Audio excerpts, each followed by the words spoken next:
Биз мисалы азыр экстренный бир мындай случай болуп калыптыр болсо, допустим, тазгерди талапты алып көрөлү. Жакында эле бизде мына ошондой бир арыз каралып атат. Эркек аял болду деп. Эми азыр биз ошону мисалы азыр бунун бүт ушул пинди пока биз өзгөртмөйүнчө анын дальнейший судьбасы эчтеке Кыргызстанда кыла албайт. Эч нерсе абсолютно кыла албайт. Эгер ушул мен просто гипотетический пример кылып атам.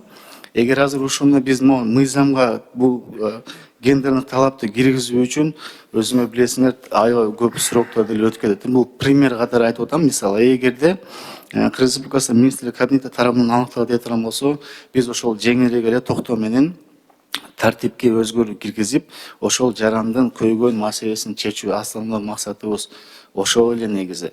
Өзү бул пинде көрсөтүлгөндөй эле 5 мындай основной моменттер эле бар да, бул каалаганды өзгөртүп же мындай кыла албайсың. Баягы айтылгандай эле роддомдон төрөлгөндө жынысы туура эмес көрүлүп калып, же ата энесинин же туугандын датасын ошол болуп калган учурда гана өзгөрөт. Башка учурда пинди физически поменять невозможно. Эч кандай башка основанияга туура келбейт. То есть мен айтайын дегеним, пиндин өзүн өзгөртүү тартиби аябай так. Просто заманын талабы ушундай болуп атат. Азыркы айткандай эле мындай трансгендердик же дагы бир болуп калат болсо, биздин каалаганыбыз ошол эле тартипке киргизүү оңой болсун үчүн эле. Башка министрлер кабинети тарабынан мындай көзөмөлсүз бир кыймыл аракеттер жүрүшүнө эч кандай себеп болбойт. Эгерде ал мисалы адам физиологиялык жактан жынысын алмаштырган мезгилде эмне болот? Дагы мыйзамды өзгөртүп отуруш керекпи? Ошол учурларды да карасаңыздар.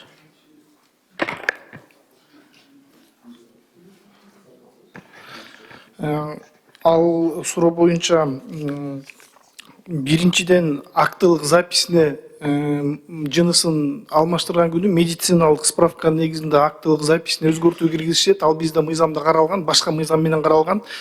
Ошолдун негизинде актылык записине өзгөртүү киргенден кийин мунун жанакы немеси суроосу калат да, ошол пол.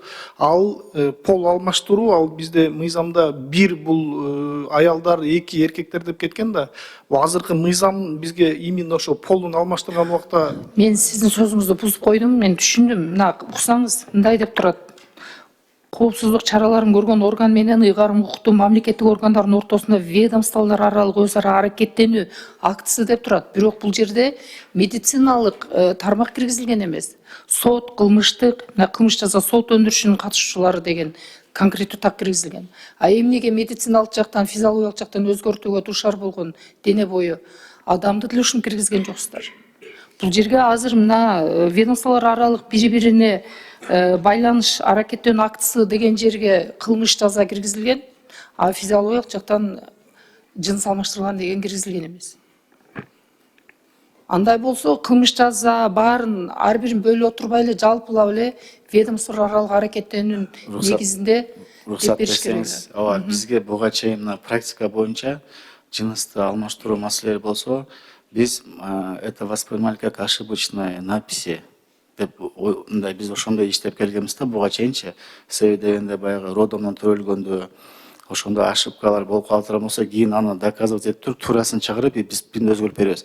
А именно сиз айткан маселе боюнча биз азыр ушуга дуушар болдук. Бир жума мурун эркек мен аялмын деп чыкты эми. А бул буга чейинки бизде мыйзамда көрүнгөн эмес да. Биз эми ошолордун баарын эске алуу менен деле видите, азыр убакыт сааты келген сайын ошондой бир основаниялар чыгат экен да, мындай мыйзамга өзгөртүү киргизиш. Биз ошон үчүн эле основания чыкканда эле мыйзамды өзгөртөрбөй эле биз тартипти эле өзгөртмөкпүз да, если биз азыр сунуштап аткан ошо кыскача айтканда ошону карайсыздар да азыр. Ооба, ушул адам укугу да алда. Биринчи очередде ушул каралат. Себеби бизде уже на рассмотрение этот материал уже имеется. Да, сиз айткандай болот.